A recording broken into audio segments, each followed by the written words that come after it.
Hello, everyone, and welcome. This is the Apostate Prophet. I hope you're having a fantastic day. Let me know if quickly if everything sounds okay and looks okay. Um, since this is a live stream and I don't have a professional setup here, I always have to go through everything to see if it sounds good, if it looks good. So quickly let me know. Yes, yes, no, not. Hello, hi, yes, hello, hi. Yeah, I'm just looking randomly through the comments. Cool, man, everything is cool. Yeah, sounds good, all good, everything good, wonderful, fantastic, fantastic, amazing. So, I hope everyone is having a fantastic day. I certainly am.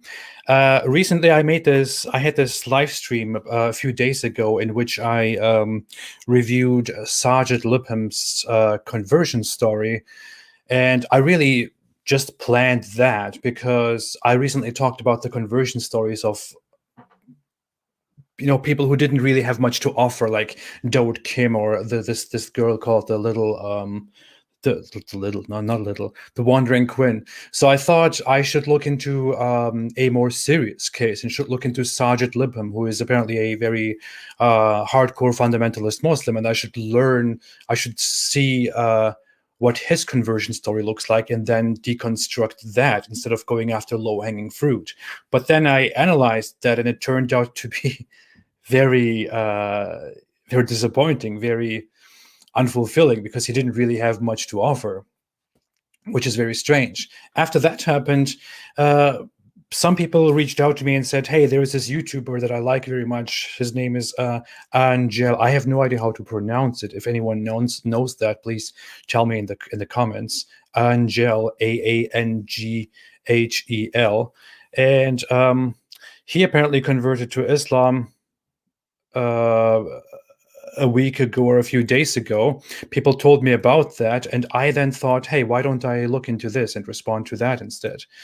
And just look at a recent case. Look at why somebody converts to Islam. And here's this guy. Here is his video. It says, I'm a Muslim now, my revert story. And the channel name is Aanghel. Tell me how that is pronounced. I don't know. I'm too uncultured for this sphere here. So I'll just refer to it as Angel, I guess. I don't know. I want to go through his story, analyze why he converted to Islam, see what motivates people. Eric Alpine said it's pronounced like Angel. Greetings from Los Angeles. I guess I'll just go with Angel until somebody really is disturbed by my pronunciation and then corrects me by having a severe intervention. I don't know. It's just the name anyway, as somebody just pointed out. So today I will be doing that. I will be looking into that and see if this guy got the hikmah or not. Some people probably don't get the whole hikmah reference, but hikmah means wisdom in Islam. And that is something that recently became a joke because we looked at Sergeant Lipham and he was mentioning the word hikmah. Hikmah. These people don't have hikmah. The lack of hikmah deficiency. So yeah, I will go through that. First off, before I forget it, there was a super chat that somebody made yesterday because I scheduled this stream yesterday. That was very early. And before I start, I want to do that justice and respond to that quickly. Boda made a super chat of $5 and said, isn't tattoos haram, especially tattoos of other gods, which is what appears he has on his left arm. Huh, what is that? I don't know what it is that he has on his left arm. But yeah, it is haram. It is definitely haram. It is completely forbidden in Islam. But this guy was not a Muslim in the past, so he probably did whatever he wants. And now he can live the rest of his life as a Muslim with a tattoo. I don't know if he will want to remove that or not, but that's what it looks like. Okay, now quick note also, I am aware that Yasser Qadi made a response video in which he responded to Jay Smith and David Wood. And he also, people say he mentioned me. So I went there, but it turns out he didn't mention me. But what he did do is that apparently people assume that he talked about me while referring to me as an apostate, a murtad, whose life is miserable and who just has to prove that his life is now miserable by talking about Islam all the time. And I don't know. he didn't mention me by name, thereby again reaffirming how he loves to dehumanize and deny the existence of ex-Muslims. I don't even know if that deserves a response, but I will think about whether I want to actually spend time on doing that.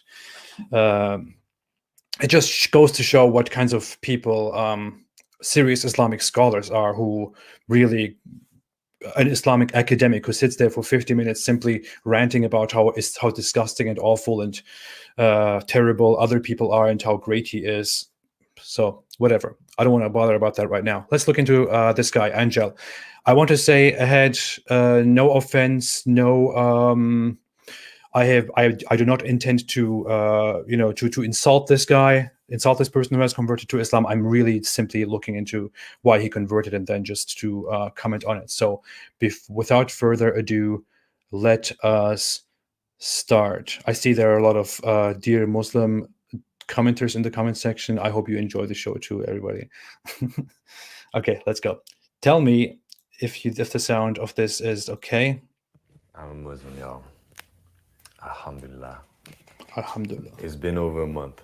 I'm gonna be honest with you guys. It's been over a month that I did my shahada. I've been low key, been reading. He has a very low voice. It's very, I don't know if it can keep up with my voice here, but I can't do it louder. That's the problem. I can't do it louder. This guy is like, that is as loud as it gets. I don't know. It's his sound is very low. His voice is very deep. I don't know how to get around this now. Damn, I didn't think this through. What the hell am I going to do now? Wait. I bet there's something I should be able to do here. Is there not? Come on, man. What the hell? Huh. Can you turn on captions? I can. Why does this guy have such a voice? I guess some people find it attractive. I don't know. I could make my own voice lower, thereby increasing the sound of the video of this stream in general. But let me see. Okay, give me a second. Give me 1 second. Oh, my voice is already. Okay, give me 1 second. Yeah, I made myself just a little bit lower if it helps in any way. I will follow the comments just so you can tell me if it works or not. Okay. I'm a Muslim, y'all. Alhamdulillah. I'm a Muslim, y'all. Alhamdulillah. It's been over a month. I'm gonna be honest with you guys. It's been over a month that I did my shahada. I've been low key, been reading, been learning, been researching, and just going through the journey by myself for a little bit, just because I feel like a lot of people are against this. A lot of people have preconceived notions, just like I did. Which, I mean, it is what it is. It's the world we live in. The media controls everything. But with this video, guys, I want to tell you what led me to Islam. I want to tell you why I chose it. I want to tell you what did I think before and what do I think now that I am a Muslim. And yeah, I'll tell you guys about a podcast that I'm about to make too, which I'm gonna be honest, I don't think it's for everyone because it's gonna be about Islam. It's gonna be raw. It's gonna be uncut. It's going to be something that not everyone will vibe with because I'm not filtering myself, and the two brothers that I'm making this podcast with, we are not filtering ourselves. So, like I said, not for everyone, but if you're down for that, you'll hear about it towards the end of the video. So he's planning to make a podcast about Islam. Just because I feel like a lot of people are against this. A lot of people, over a month that I did my shahada, I've been low key, been reading, been learning, been researching, and just going through the journey by myself for a little bit, just because I feel like I said. Okay, so apparently he converted to Islam a month ago, and by his own admission, he researched and he thought it through, and he found out he was low key with his conversion to Islam. He researched. So depending on what he says here, he probably has something to offer, contrary to Sajid Libam recently, who didn't give us anything. I am aware Brutus Albion raised the volume on the played video. This is maximum sound. The guy's voice is very low, which is why there's nothing I can really do. Not for everyone, but if you're down for that, you'll hear about it towards the end. So the whole notion that the media is controlling everything and that thereby people have misunderstandings and prejudices about Islam is already a notion that is it borders on conspiracy theories. The media is not. I mean, if you want proof that the media is not manipulating people against Islam, then you can look into the fact that there are many media outlets in the West that work with people like Yasser Qadi, for example, with people who really believe in putting people to death for their disbelief, for rejecting Islam, for leaving Islam, or for homosexuality. People like that are not criticized. We are not taught by the media all the time how that Islam is extremely intolerant, that Islam has these very vile teachings and politics. The media is mostly very quiet about Islam, and the media is not this secret organization that tries to manipulate people behind the scenes. That is, as said, I get kind of conspiracy theory vibes here. But let's go. I'm running it for free for the next 3 days, so if you haven't gotten it, now's a chance. Click the links in the description box down below. Make sure for the ebook on Amazon, change the .com to whatever it is in your region. So like if you're in India, I believe it's .in, so you would change it to that. Why did I choose Islam? Or more important, okay, so there is a lot of promotion of some education, some ebook, and some courses that he's apparently giving. This is exciting. What led me to Islam? All right, so a little backstory. Okay, I was born into Catholicism, not like 100% practicing Catholicism, but Catholicism nonetheless. My mom was Catholic, my grandma was Catholic. I can't say my dad was Catholic. I think my dad didn't have any religion at the time, or if he did, it was kind of like a very loose form of Christianity, maybe even agnostic. So there was no set path. And because there was no set path, that's what kind of led to me wandering around for a lot of years before I came onto Islam. So his grandmother were Catholic. Is this guy Hispanic? I think that's. I think so. I don't know. I'm not good at judging these things, but let me know. All right, so I was born into that. My parents got divorced early. So my mom never forced us to practice Catholicism, but she was teaching us all about it. So like we kind of had that belief, which I'll get into that more in a second here, which if you're Muslim and you're watching this, you already know what I'm about to say, but please don't kind of had that belief, that inner belief in something. Right? And you know, as the years passed by, my mom had gotten with some dude who was pretty much like a stepfather at the time. He was Christian, but he was a Christian. People are asking, what is Catholicism? He's saying Catholicism, I believe. He's saying Catholicism. It sounds like he's just saying it in a very strange way. I think that's what he is saying. That's also what the captions are saying. Christian, I should say, because his actions didn't line up with his words and his beliefs. Like, he believed in God, but dude abused me for like most of my childhood. And so, I mean, there's that. Now, I'm not saying I'm judging him, I'm judging Christianity or any of that stuff based on what he did. I'm just saying that like that led even more to me not having a solid foundation for as to like what I was, who I believe, or what I believed in, and just having a set path to walk on. And then from there, I remember my sister had a baby, passed away around like 6, 7, maybe 8 months old. And at that point, it's just like there had been so much that happened negatively in my life. I had been through all that abuse. I was just having such a hard time. Then that happened with my sister that it's like I just questioned. I questioned God. I questioned there even being God. I was like, you know what? There's no way that there's a God if something like this happens. If I'm going through something like this, if other people are suffering and going through all these things. So I became atheist for, I want to say, maybe like 3, 4 years. And the entire time I was atheist, like, yeah, I looked into science very strongly. And anytime someone would try to bring up God or would try to bring up religion or anything spiritual, I would shut them down and I would try to say all these things and try to prove that God wasn't real. I would try to prove that everything that they were believing in, everything that they were thinking of, everything that they were saying was just dumb, just not real. Okay, I have to jump in somewhere. So there is a lot of we will probably see this in all these. I am making a series of this now, by the way. I think I will talk about a lot of converts, look into their stories, comment on them, deconstruct them, and I will do that with no matter who it is. If you believe that there is a convert to Islam who has a very solid story and very solid arguments explaining why he converted to Islam, please send me references to that, and I will look into that right here live and analyze their stories and try to understand and explain what's going on. But what is quite common, I believe, in conversion stories, as we see here, is that he describes he had a lot of pain, a lot of suffering, abuse, dark things in the past that made him question everything. His sister's child died, and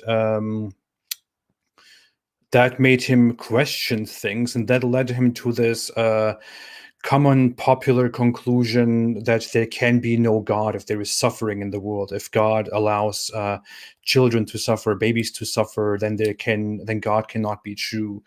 That is, as an atheist myself, I will say that that is a very simplistic, a very simplistic conclusion to things.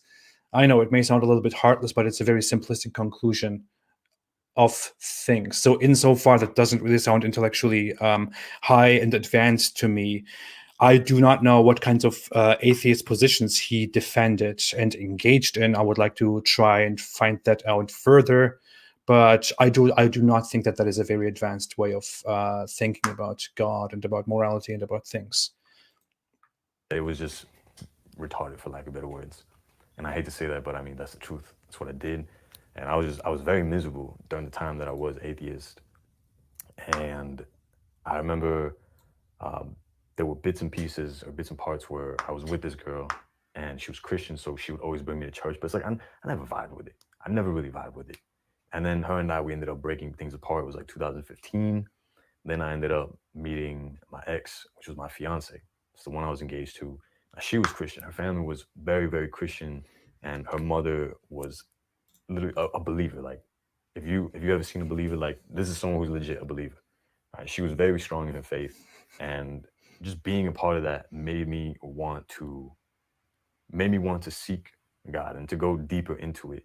And what's a legit believer? It's like, how do you how do you define a legit believer?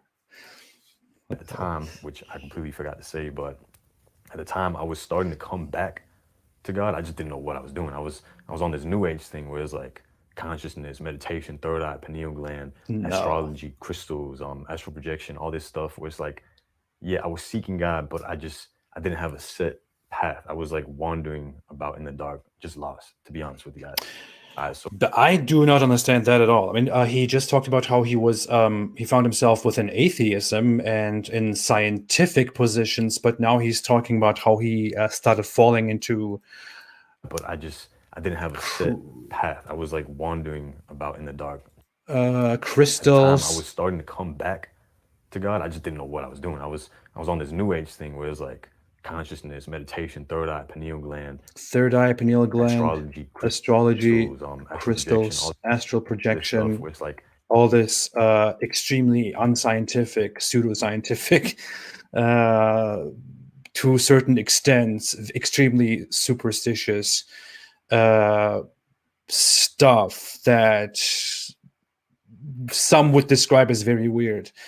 So I don't exactly understand how that transition happened. How from atheism and this rigid science thinking and shutting down religious beliefs, how he reconciled New Age crystals and astral projection and astrology and all that stuff. How he reconciled those things. It's a little bit. It's like opposites. I don't know. Yeah, I was seeking God, but I didn't have a set path. I was like wandering about in the dark, just lost, to be honest with you guys. So what was that? Reality Check said next he's going to follow Katy Perry. Okay. I'm not here to make fun. Okay, I'm really not trying to make fun. I'm just funny. I just find it funny. Okay. When I was with this girl, I was doing that. I was trying to seek. I was trying to do all these things, and I would say about 2016, 2017. That's when I I basically started going deeper into Christianity, and I even got baptized. I was reading the Bible. I was going real deep into it, but there were so many contradictions that I was finding. And if y'all want to know about the contradictions, by all means, wait till the end of the video. I'll get into that. We just wait until the end of the video. Oh, at the end of the video, there will be contradictions about the Bible. Things that just left more questions than answers, and it wasn't clear cut. It wasn't logical. It was just a lot of stories, which I don't mind the stories, but it's like it's something that you had to interpret for yourself. And I feel like if something is going to show you the way, if something is going to show you a set path, there really shouldn't be that much room for interpretation, but more so a clear cut, raw, like, hey, this is it. Go ahead. Like, that's the path right there. This is all you have to do. A clear cut instruction manual. Why? Well, why does one have that expectation of a religion or of an ideology, of a way of living? Why would you expect that that in order to be valid, to be good, to be applicable, to be followable, a religion or an ideology should have a very rigid and clear set of do's and don'ts that define every step of your life? Why would you expect that from an idea? Why would you expect that from a belief? That would kind of, I mean, that kind of looks like you're denying yourself and society the characteristics which make each individual unique. You want everyone to follow the same system. You want everyone to follow the same set of actions and beliefs and words and strategies. Everyone should be the same. That doesn't really sound very sophisticated. It doesn't sound very realistic. It sounds very unrealistic. And I kind of get how he finds himself in Islam eventually, because that is basically Islam. Islam is the only religion ever out there that has so much control over your life, and that tells you for every single thing that you do throughout every single day to do it a certain way. Islam is the only religion that does that. But it's kind of weird. Why would you do that? Humans are not like this. We are not robots. We are not animals. We are not less intelligent animals. We're not beings that are supposed to simply be used for specific purposes. We are intelligent, rational beings, and humans who think, who develop philosophy, who figure out right and wrong, who develop ideas. It is kind of strange that you want to be controlled. This kind of looks like to me he is looking for something to control his life, to get his stuff together. If you have a bed frame for IKEA and you're trying to build this bed frame, you want the instruction manual to be as clear as possible. You don't want the instruction manual to say, hey, grab this screw and just figure out where you're going to put it. Dude, you're not a bed. You're a human. You are not a bed. You are not a bed. You're not a piece of furniture. You're a human. You're an intelligent human being. An intelligent human being who is in this world, who can find so many different ideas, who can explore the world, who can explore. If you lived for 500 years, you could explore different ideas and learn new things throughout those 500 years. You are not a piece of furniture. You're not something that is that needs instructions. That's like the opposite of what I seek in life. Just have fun. Go and figure it out. Like, you don't want that. If you have an instruction manual, you want it to be clear, concise, precise. You want it to be clear cut, just cutthroat, to the point. You know what I mean? So it's like the Bible wasn't that for me. And like I said, it kept bringing up more questions than answer. And I'm not knocking it, all right? Because who am I to tell someone that what they're believing is right or wrong? So what the Bible does is, I guess this is what he means. What the Bible does is that it tells you the origin and the history of things, and it tells you this is what happened, this is what is happening now, and this is what is going to happen. This is why there are problems. This is what the solution is, and this is what will happen if you follow or disregard the solution. It doesn't give you specific, clear instructions on how to live your life. It simply gives you values instead of giving you direct, specific examples of how to do this and how to do that. Instead of giving you clear instructions, it is giving you the sentiment, the value of how to of how to live and what to be like. In Christianity, it is, for example, very important for Christians to be Christ-like. This is a term, to be like Jesus, to be, to follow his moral example, to follow the values that were presented by him, instead of following a certain set of rigid instructions, as it is in Islam, for example. And apparently he's looking for those rigid instructions. Of course. Ryan Joseph made a super chat of $279 Canadian and said, AP, love the content, brother. Thank you so much. I appreciate it. Mickey Asu made a super chat of $20. I still don't know what that is. And said, Muslim conversion bingo. Jesus as God never made sense to me. Awkward mention of reversion. Always believed in a God as a child. Found out Islam was misrepresented by the media. I read the Quran. It made sense to me, etc. Seriously, the last two conversion stories basically went like that. I am very hopeless about the future of this series. Okay, I'll go on. I'll read the others later. Was that opinion might change the deeper that I get into Islam, but I strongly believe that God guides who He wills, and if the only way to reach you, did he just say what I think? Islam. You know what I mean? So it's like the Bible wasn't that for me, and like I said, it kept bringing up more questions than answer. And I'm not knocking it, all right? Because who am I to tell someone that what they're believing is right or wrong?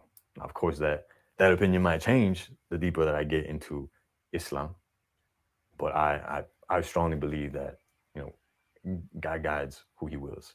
That's a good sentiment. See, that's a good sentiment. I appreciate that. That is a good this is something that you rarely hear from people who have converted and who have gone too deep. I hope he doesn't go too deep down the rabbit hole. Can you use it in a negative sense? I don't know. But so he still leaves things open, and he could change his mind as he progresses, as he goes into Islam, as he learns about Islam, and he might change his mind on how he judges religion and truth and false. And I hope he sticks to being intellectually honest. I mean, that sounds good, right?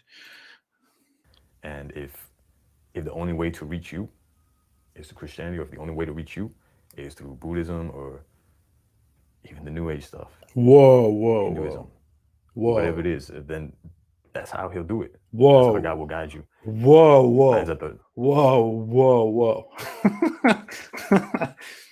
That is I really wonder how a fundamentalist Muslim would react to this, but this is highly blasphemous speech here. This is something that is unacceptable. This is pure blasphemy. You cannot say this stuff, man. You cannot say this. If you think like this, dear Aanghel, I believe if you really think like this, then you will find out that Islam is a huge disappointment. You cannot, as a Muslim, you cannot believe that if God wants to guide you, then He will guide you through other means, through Christianity, through Hinduism, through Buddhism, through New Age thinking, and this and that. That's not how it works. In Islam, in fact, it would be funny if I brought out the exact Quran verse. In Islam, it is a very strict, rigid rule and teaching that the only religion you can believe in is Islam. Those who seek a different religion than Islam. In the Quran, there is a Quran verse which says exactly that, and it is right here. Let me show you that. It says in Quran chapter 3, verse 85, and whoever desires other than Islam as a religion, never will it be accepted from him, and he in the hereafter will be among the losers. So what the Quran is telling you here is, if you dare to choose for yourself a religion other than Islam, then you will be punished. You will be punished. How shall Allah guide the people who disbelieved after their belief and had witnessed that the messenger is true and clear signs had come to them? And Allah does not guide the wrongdoing people. So in Islam, this is a very strict teaching that if you choose any religion other than Islam, then that means your religion is wrong, and you will, as the Quran says here, abide in hell eternally. There is no other path. Islam is the only answer according to Islam, and Islam is here to be superior above every other religion. It is supposed to prevail and be victorious over every other religion that exists out there. No other religion is accepted. Another Quran verse, I think, says that no other religion is accepted by Allah except Islam. But yeah, you get the point. Technically the right way, well, maybe not. I can't fully speak on that yet because my knowledge is limited. I'm still very new to this, but it will change. To keep going with the story, I kept going into that, and I remember her and I split beginning of 2018, and during that time I dropped the Bible, I dropped Christianity, and I pretty much became agnostic, where it's like I believed in God, but I didn't really go much further than that. I stopped all the spiritual practices. I stopped really trying to do all that new age stuff. Like the only thing I really kept was meditation, and that's pretty much it. Right, that's pretty much it. But fast forward to 2019, I'm over here living with my two best friends at the time. And it's like, I had everything. Material-wise, I had everything. Social-wise, I had that. I was talking to girls, nothing serious, but I was talking to girls. Like I said, I was talking to girls. I was ready for some sugar walls. It just didn't end up happening. But I was talking to girls, like everything. I had everything that I could want at that point. But it's like, I still felt empty. I still felt pretty trash, to be honest with you guys. I still felt like I was looking for distractions anywhere that I could find them. And a part of me came on to... That's probably because you were thinking that you are supposed to do something else. That you are thinking that you are supposed to find a meaning in life that is beyond...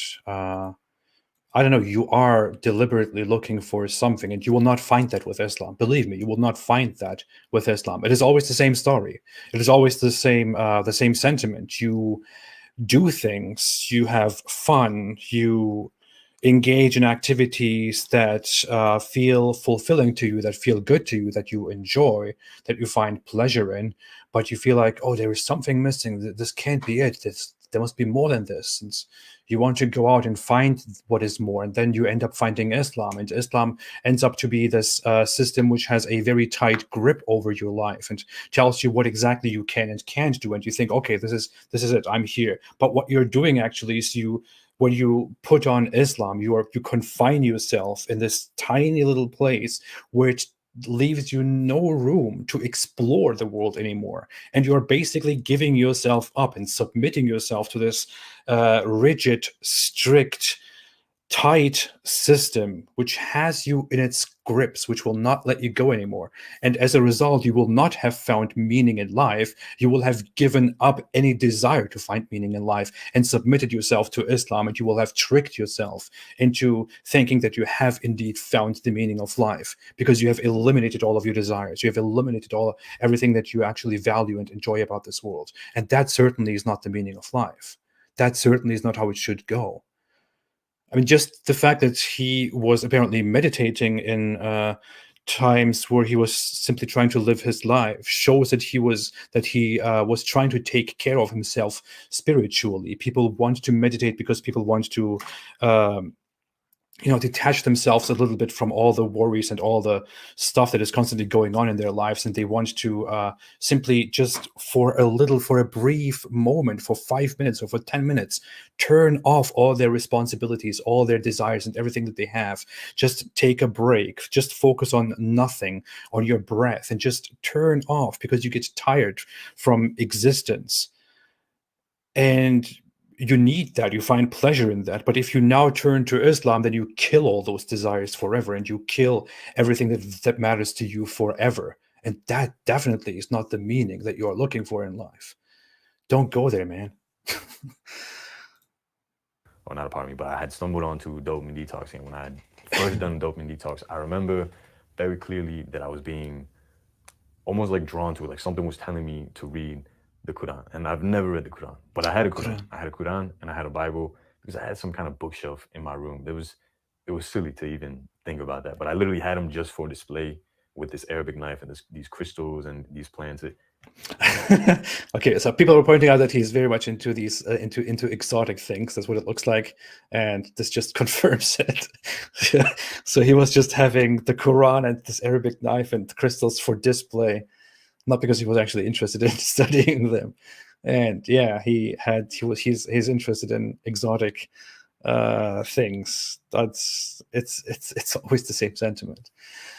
He just mentioned dopamine detox, which is interesting. I could talk about that lengthily, but I want to listen to what he says about it. Stupid. I was stupid. But you know what? Everything happens for a reason. All right. So I started feeling pulled to read the Quran.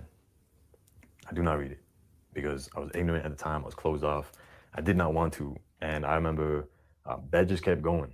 I kept feeling that over and over and over and over and over again, but I just kept disregarding it and doing my martial arts and doing my work because I was real headstrong and just focused on what I was doing this whole dopamine detox for, which if you watch my videos, that's what I said. I said that I was doing it for martial arts and for my work to become more obsessed with martial arts.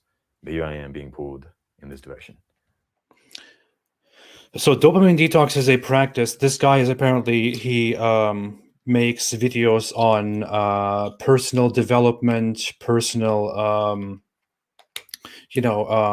motivation, letting go of addictions, dealing with a masturbation addiction, a NoFap campaign, and talking about dopamine and things like that. The thing is that he engages apparently in a practice called dopamine detox, which is dopamine is a chemical that you have in your brain. It's often misunderstood what dopamine actually is. Dopamine is not a pleasure chemical. It's not a chemical that makes you feel pleasure, that makes you feel happy, or that you get when you do something that you really like. What dopamine actually is a chemical that that makes you want things, that makes you want something, that makes you desire something. So a fine example is people who play video games very frequently know this. They are aware of this. When you play a video game, you have this thing that you want to stop playing, but you can't stop yourself. You want to keep playing.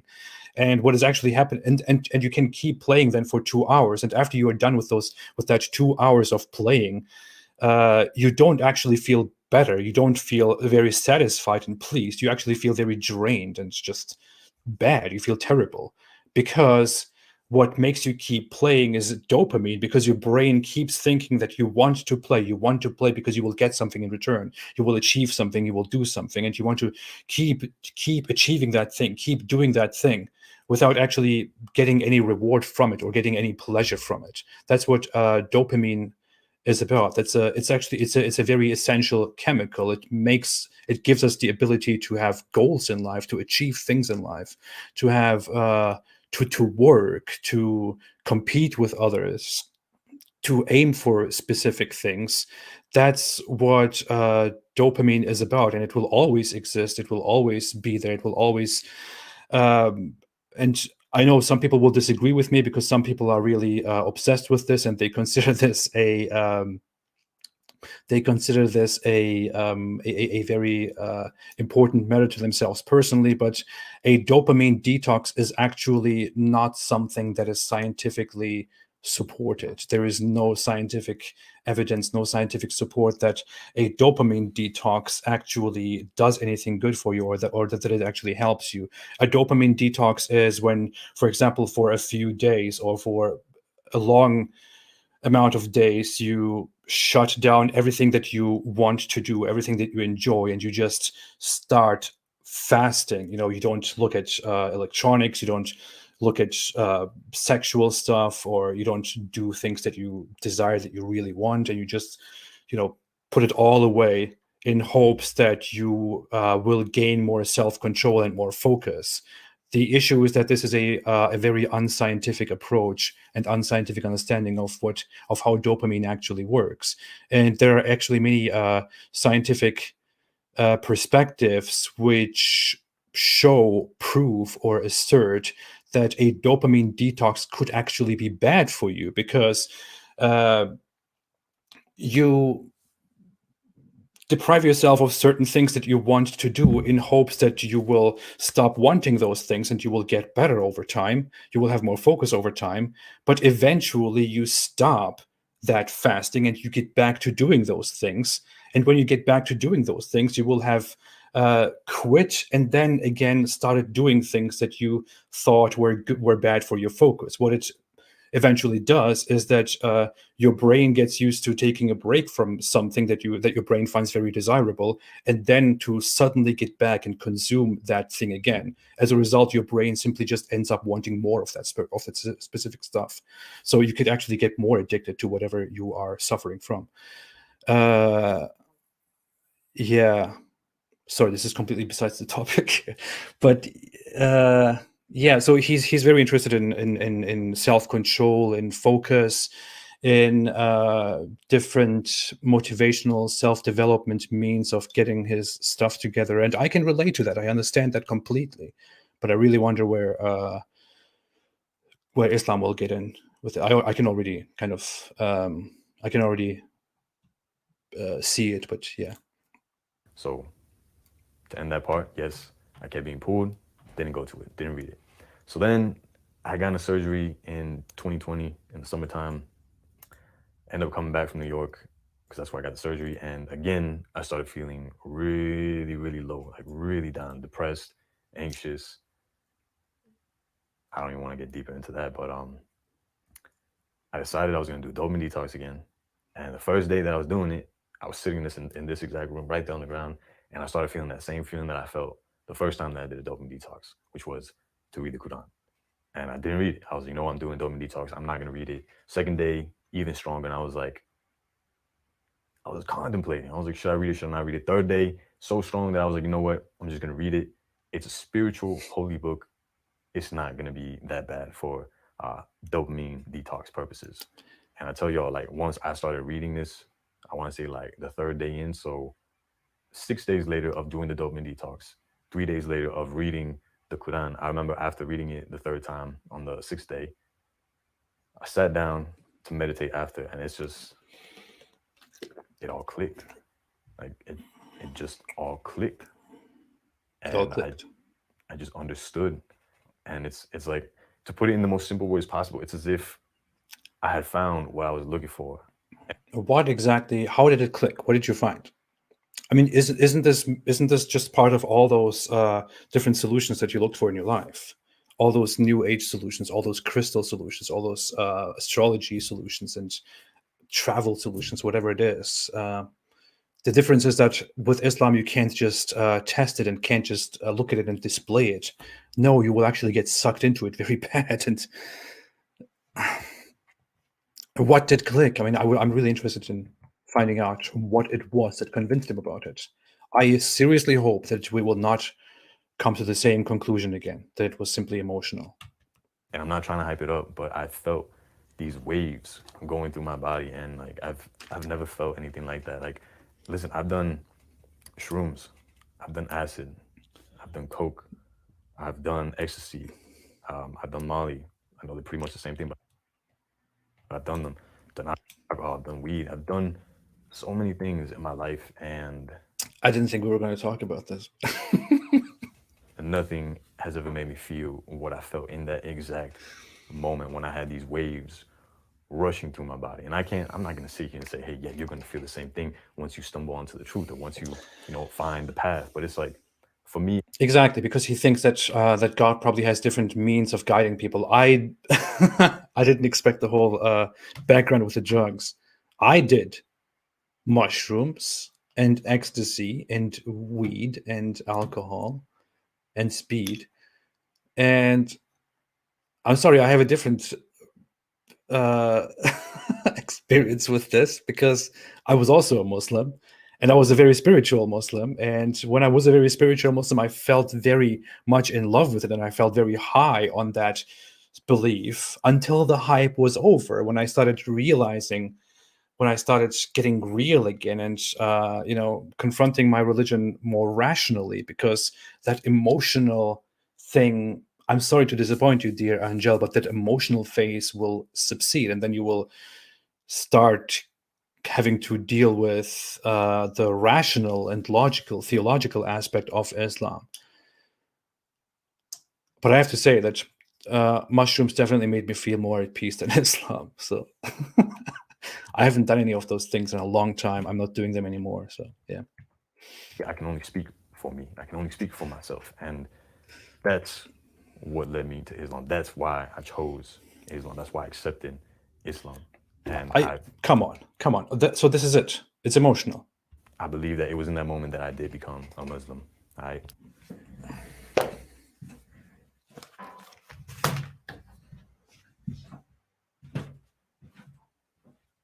No.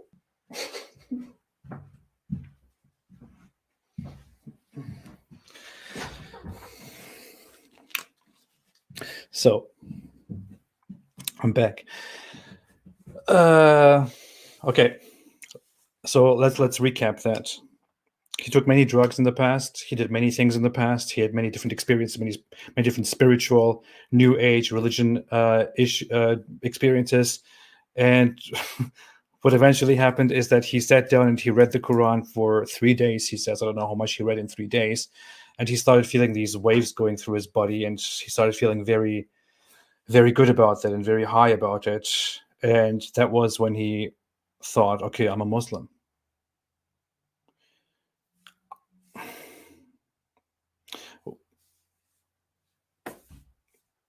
Why?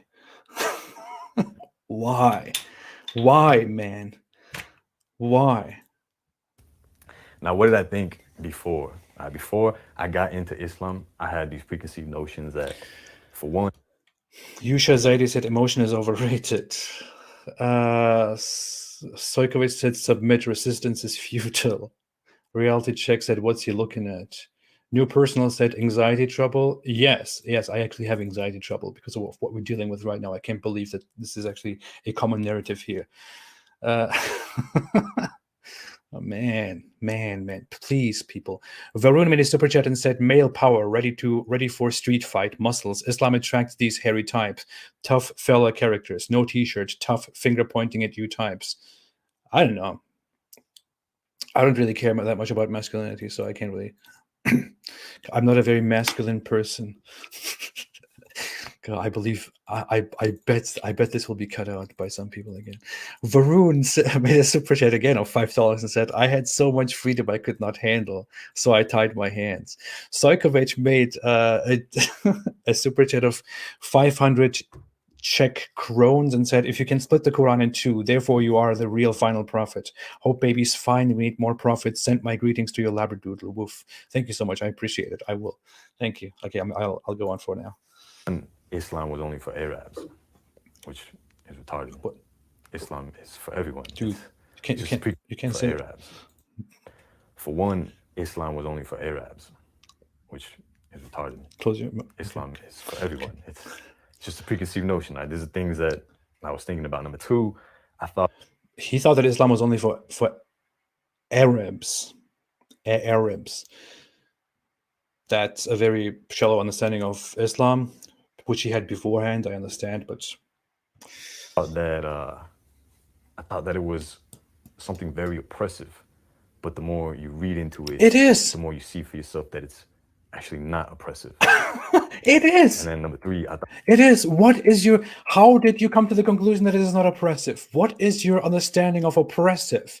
I'm sorry, Angela, I don't want to yell at you, but seriously, what is your understanding and your definition of oppressive? And how did you conclude that Islam is actually not oppressive and that is only a prejudice, only a misconception? Because as far as the definition of oppression is concerned, Islam would, of course, never describe itself as oppressive, just like no oppressor does.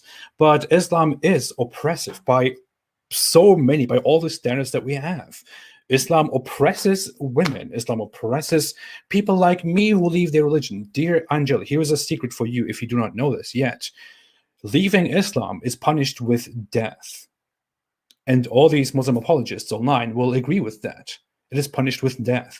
Muhammad himself, according to the most authentic reports, said, those who leave their religion, kill them.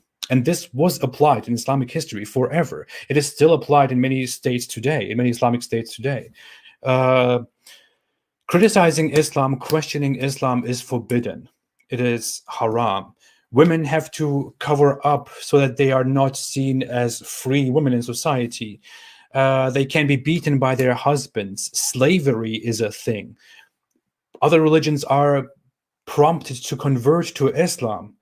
If they do not convert to Islam, then they are told to become subjects of Islam and pay protection money to the Islamic government, and their religion will be subjugated by Islam. They will not have the same standards as Muslims in the country. And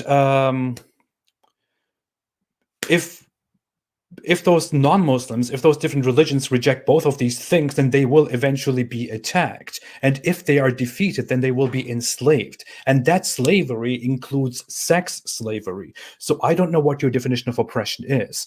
Let's completely leave aside the fact that Islam has a completely strict grip on your entire life and every moment that you have. But Islam is definitely oppressive. And believe me, if you want to stay intellectually consistent and intellectually honest, you will find that. You know how you will not find that, how you will not conclude that there is something wrong with Islam. If you only listen to the advocates of Islam and only align with them and only accept their point of view and don't listen to the critics, then you will conclude that Islam is good, although it is oppressive. But maybe that should tell you something too. Muslim defenders, Muslim apologists hate critics like me and hate ex-Muslims like me. They don't want you to interact like me. If they hate the critics and the criticism so much, maybe there is something there which you should look at. Please look at it. Please do it. Please look at it. New personal said, your fans aren't your friends. They only look for something to fan their hatred. I don't care. I don't care. I don't care. I don't care. To me, my fans are my friends. To me, my fans aren't even my fans. People who subscribe to this channel, who follow this channel because they find something interesting. People make connections because they have common interests. They like something that somebody else says. They like to associate with people for different reasons. It's all that. I don't care. You cannot come here and cause division among people because you want to defend your Islamic religion, according to which all disbelievers are one and all Muslims are one, and you should not befriend us. Sorry, you can go somewhere else to do that. Quickly, super chat. Rajat Bardwaj said, people who find life hard end up believing in Islam. It sort of takes away the burden from you to see your brains and not fight strongly against life's hardships. Exactly. Let's keep going. So that it's actually not oppressive.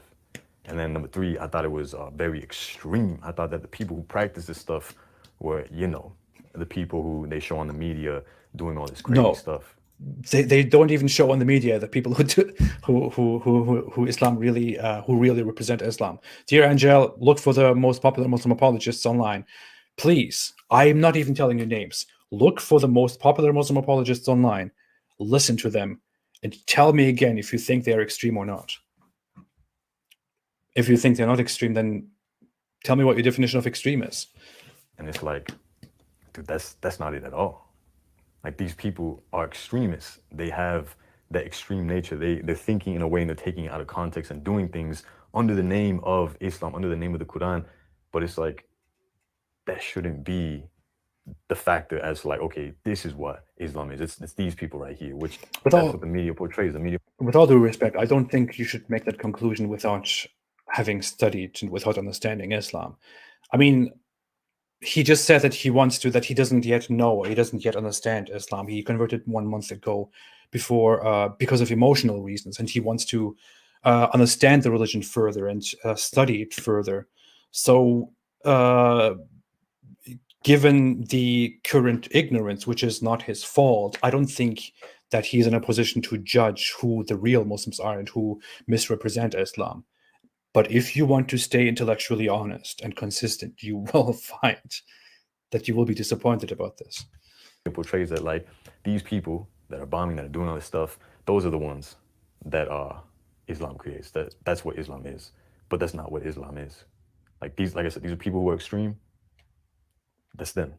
I said something recently that I want to reiterate again. I don't even care about the backlash. there are Islamic terrorists, and what sets Islamic terrorists aside from radical from the popular Muslim apologists who are quite popular in YouTube and who push fundamentalist Islamic talking points, what sets those Islamic terrorists aside and what makes them very different and very hated and very extreme is the fact that they employ the method of terrorism, that they go into society and kill average regular people, that they bomb people, that they kill innocent people, that they shoot around. Terrorism, the act of terrorism.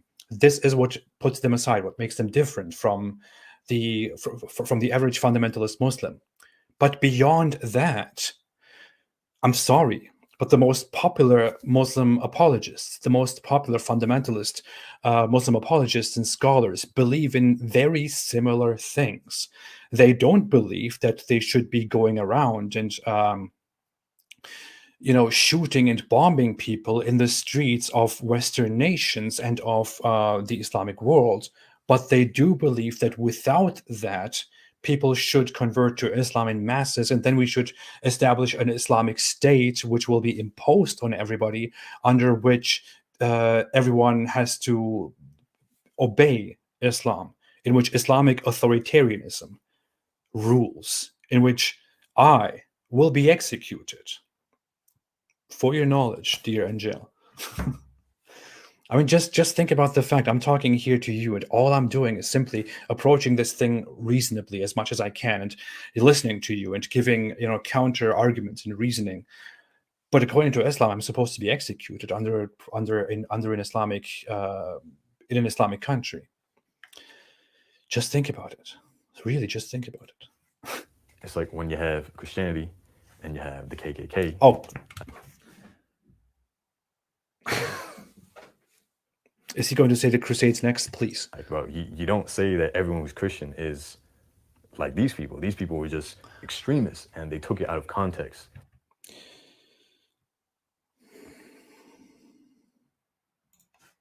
Man. How many members does the KKK have? I can't even find the information. There are probably like 5 people. How many people are still part of the KKK? How many people were ever part of the KKK? How many people did the KKK ever represent? Do you know that the KKK actually has a book that is called the Quran? Derived from the word for the Quran, the Quran, for the Ku Klux Klan has the Quran.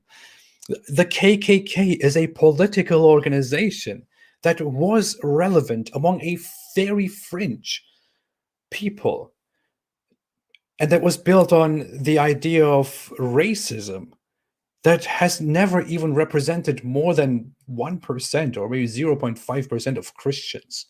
You are equating that to Islamic terrorism and Islamic radicalism, which we hear about every day all across the world, which represents masses of numbers in Europe, in Asia, in Africa, everywhere around the world. How can you possibly compare that to the KKK? I'm sorry, you're not really thinking this through. I'm really trying to react calm to this, okay? But hey, this is a completely false comparison.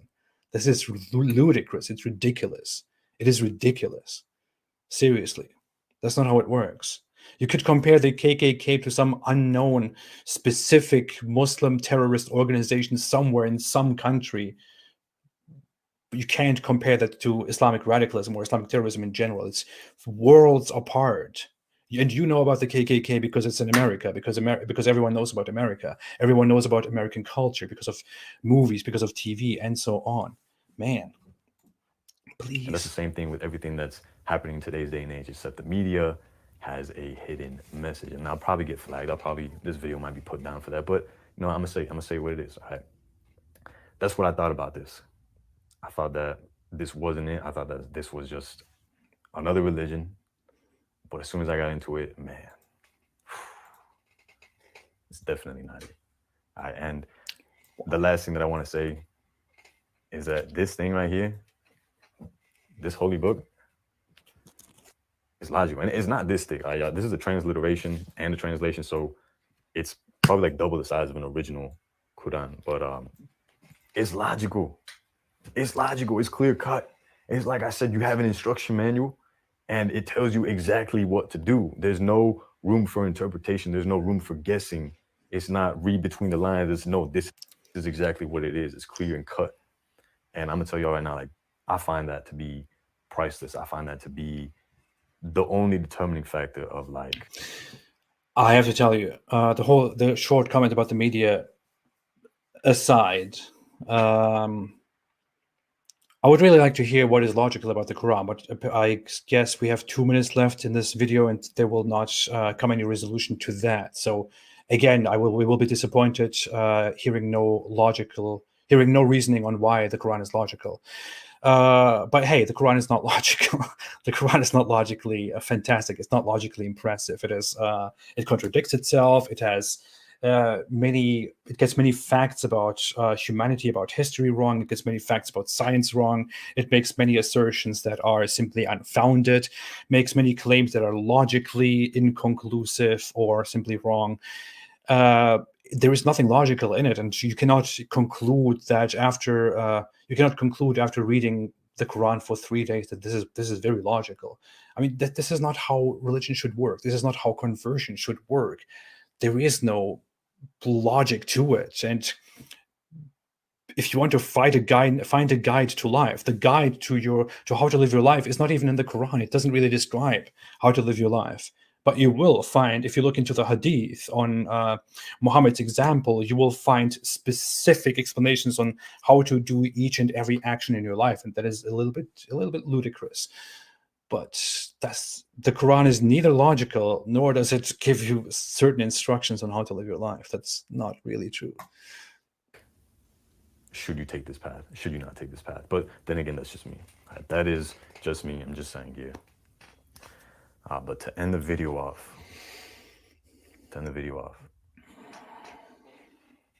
if you have watched this far, you're either 1, a Muslim, or 2, you generally like the content that I put out, and you actually want to hear what I have to say. So either the 2, if you've made it this far, then what I'm doing with 2 of my brothers, they're not blood brothers, but they are brothers in faith. Or I just want to watch it through and understand what the hell happened to you. Just kidding. I want to understand where you're coming from. Okay. I really want to be. I'm really genuinely interested. We're making a podcast all about Islam. We're going to be talking about all the details. We're going to be going in depth, like why Islam logically. We're going to be talking about haram, halal. We're going to be going in depth as to like why things are haram, because like that's something that I didn't understand from a non-Muslim point of view when I wasn't a believer. Oh, that's funny. Yeah, someone said he was supposed to talk about contradictions in the Bible. Yeah, did he forget that? I don't know. I didn't understand why there were these things that were haram, like music, for instance. Why is music haram? We're going to get into that. He knows about that? Right? But again, it's a very clear-cut and raw podcast. I let him finish. There's no filtering. We're just talking straight up. We're recording our conversations and we're putting them up there. All right, so if that's something that you're interested in, stay tuned. I will be announcing it throughout the next few weeks. I'll be announcing little things here and there, and then I want to say in like 2-3 weeks, that's when the actual channel is going to drop, and we're going to have it on iTunes, Spotify, I believe, just all the platforms, because we're going to have the visual and we're also going to have the audio as well. So if that's something you're interested in, like I said, just stay tuned for it. It's coming. It is coming. But with that being said, enjoy the rest of your day, and stay away from us. I hope the video might have helped, at least in one way, shape, or form. But enjoy the rest of your day, and remember that the time is now. And stay away from Islam. Okay. Ocean's that.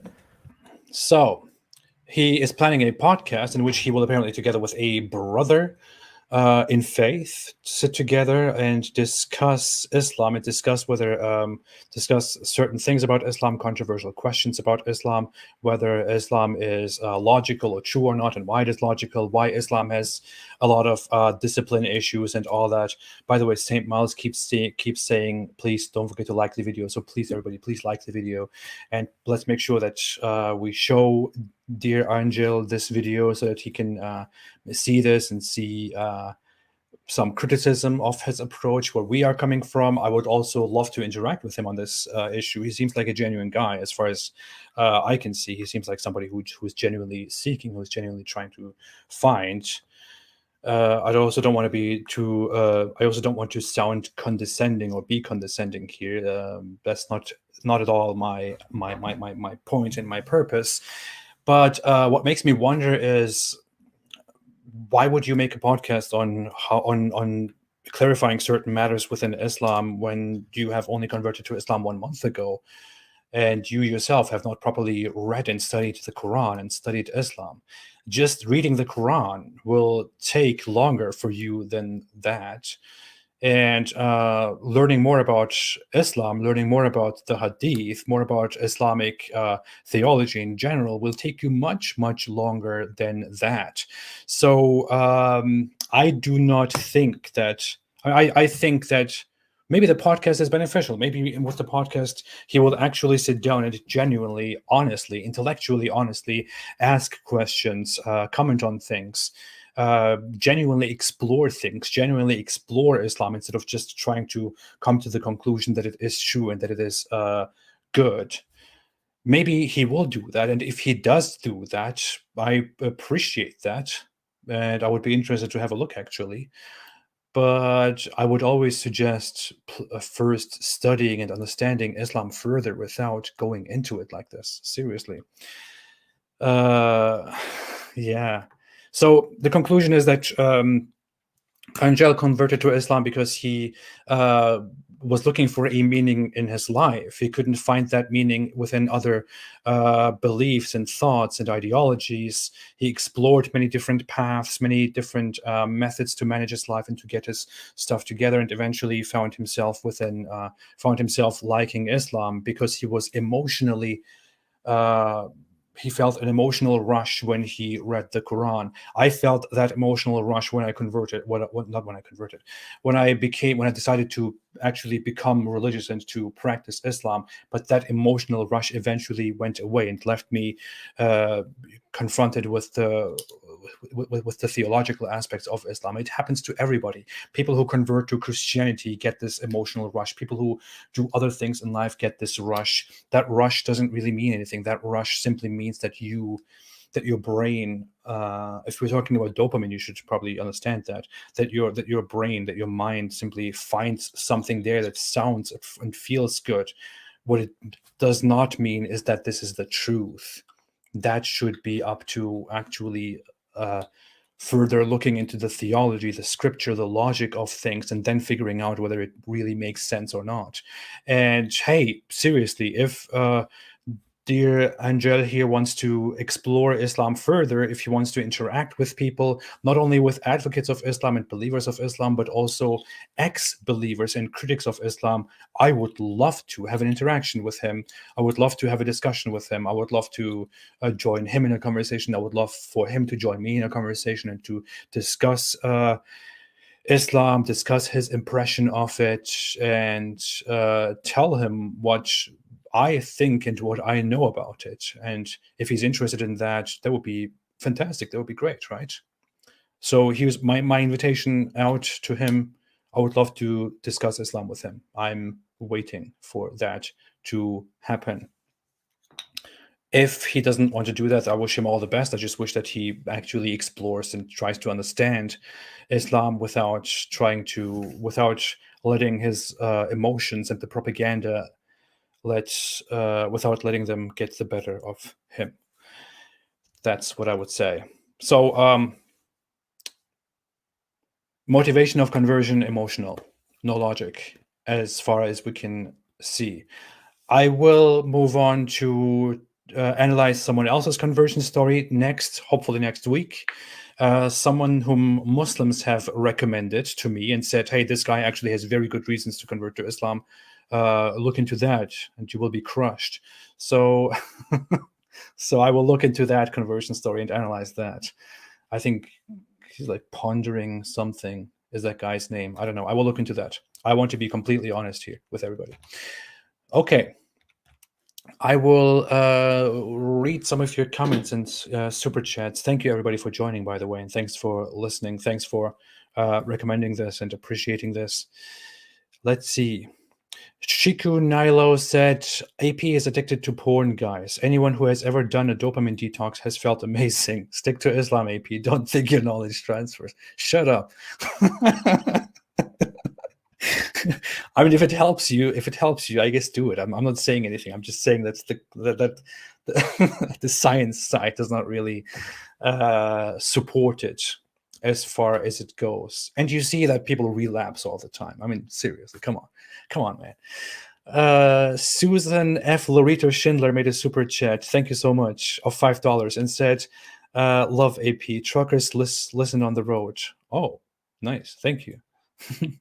Rallers made a super chat of 200 Swedish krona and said, hi AP, do you have any video where you react to Leslie Hazelton's TED Talks and video about Aisha? She seems to be this typical older liberal SJW woman who in many stances keeps defending Islam. Wish you a nice weekend. I actually have a book of her where she writes about the biography of Muhammad. It's called The First Muslim. I have it right here. It's on the floor. That's how organized I am. I tried to read a little bit of that book. It looked quite reasonable because she's kind of analyzing Muhammad as a regular person, as a human, rather than as a prophet, and also, also kind of criticizing him and exposing his human and his natural side and his desires and flaws and all that. Although she's not really being very honest about it to the fullest, I would say. But I think I saw bits of that TED Talk, but I could have a look at that again. It's just whatever. Yeah, thank you. Faithful Dune. How do you say that? Made a super chat of 30 Australian dollars and said it was narrated from Ubay ibn Ka'b that a man boasted in an ignorant manner of his tribal lineage, so he told him to bite his father's male member, and he did not use a metaphor.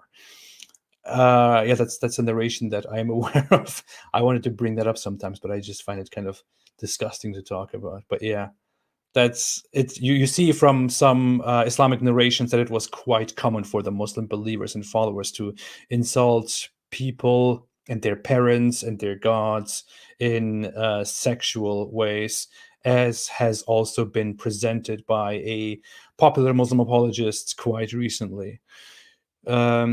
Thank you, Faithful. Gerardo Cantu made a super chat and said someone should have gifted him a Jordan Peterson book, $5. Thank you so much. Yeah, I have personally never listened to Jordan Peterson's motivational books and speeches, only a little bit. I was more interested in his whole philosophy, psychology talks without getting the whole be motivated part. But yeah, I heard it helps people. Dennis Chu, much respect to Jordan Peterson, by the way. Dennis Chu made a super chat of 100 Indian rupee. Is that what it's called? He was supposed to talk about contradiction in the Bible. Yes, yeah, yes, yeah. I forgot again. He said that he said we should wait for the end of the video, in which he will probably talk about contradictions in the Bible. But maybe he meant that at the end of the video he will announce that he's going to do a podcast, and maybe in that podcast, which is supposed to be about Islam, he's going to talk about contradictions in the Bible. I'm excited. Ex Born Again made a super chat and said, keep up the good work. Thank you so much. I appreciate it. Not a Chump said, say it in his voice. You mean Jordan Peterson's voice? Is that what this is about? Jordan Peterson? I can't really do his voice. I can't do his voice. Like it depends on how you define God. Yeah. Jordan Peterson. I hope he's doing better. I think he had a lot of problems recently. Kajran M said David Wood talks about that story a lot, but surely he is a total psychopath. Oh yeah, about the whole male member sucking thing. Yeah. David is free to talk about whatever he wants. He has no limits. Jihadi Tears said, Apostate Prophet, hey AP, can I have a shout out? I'm an ex-Muslim YouTuber who talks about Islam. Love your videos. So shout out to Jihadi Tears then. Thank you. I appreciate it. Jalard82 said, hey, that was good. Gerard Perry said, haha, close. Really? Yeah, okay. If I try to do it again, I'll probably mess it up. I don't know. He has a very distinct voice. It's very nice. I guess that's why people like listening to him. Jordan Peterson. It depends on how you define God. I'm doing the same thing over and over again because I have that quote of him in mind, and I find it very funny how it sounds. Frostbite said science hasn't disproved Christianity. Well, science is not there to disprove anything. So yeah, you could talk about how a specific religion and its specific truth claims agree with science, with our scientific knowledge, and how they disagree. That's a different matter, of course. Okay. Logical believing in flat earth carried by a whale called Nun. Oh yeah, you're talking about the Quran? Yeah.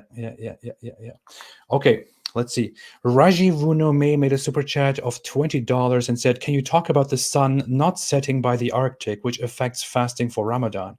Muhammad lived near the equator, so he didn't know the sun doesn't set near the Arctic. A big flaw in Islam. I did actually talk about this in a video that I made, I believe, 2 years ago, around the time of Ramadan, in which you can see it on the thumbnail if you look for my Ramadan videos, that there's the sun going down, and I'm implying that you'll basically die if you try to follow the Quran's literal instructions and you live north of the Arctic Circle.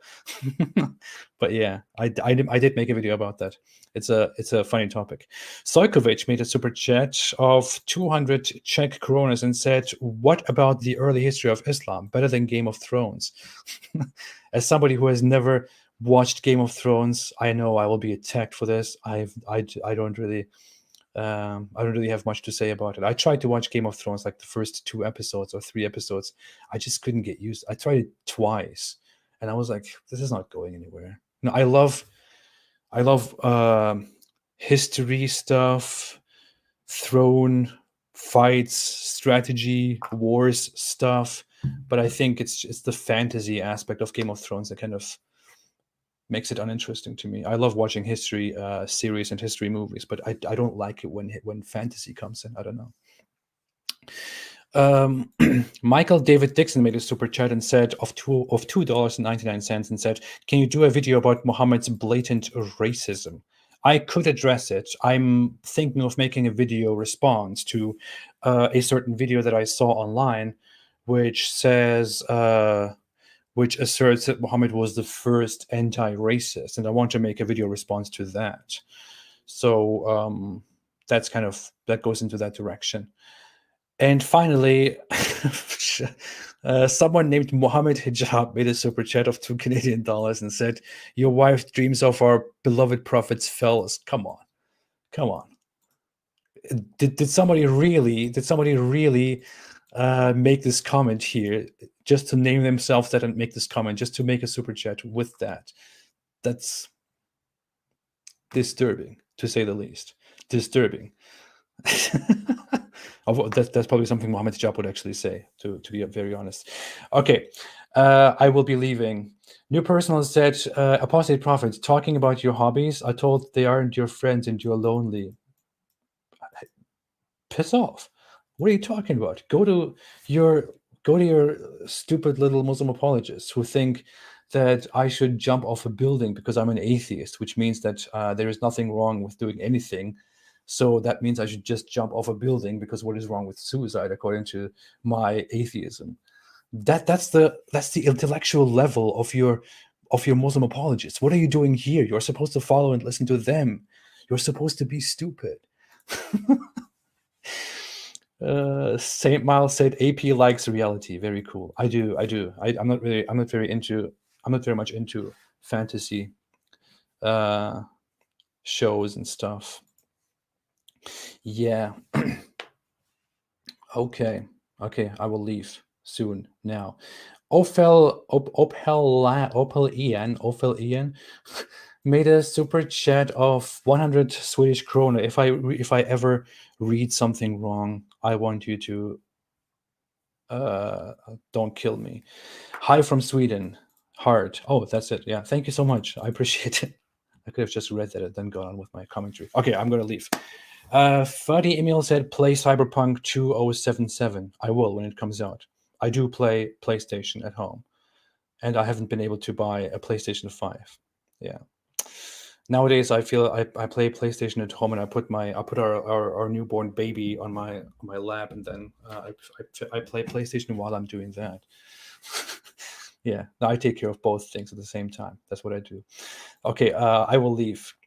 I will leave. Mansour said AP Boomer. Yusha Zaidi said bye, have a nice day. Gallard said so many Swedes here. That's good. St. Miles said AP has more of a life than Mohammed. Nutty said love you, AP. Thank you so much. I appreciate it. Poseidon said get rid of this keyboard jihadi new personal. I just did. I hit him. He's probably still making comments, but he's not aware that his comments don't appear anymore. So that's funny for him. No, funny for us, not for him.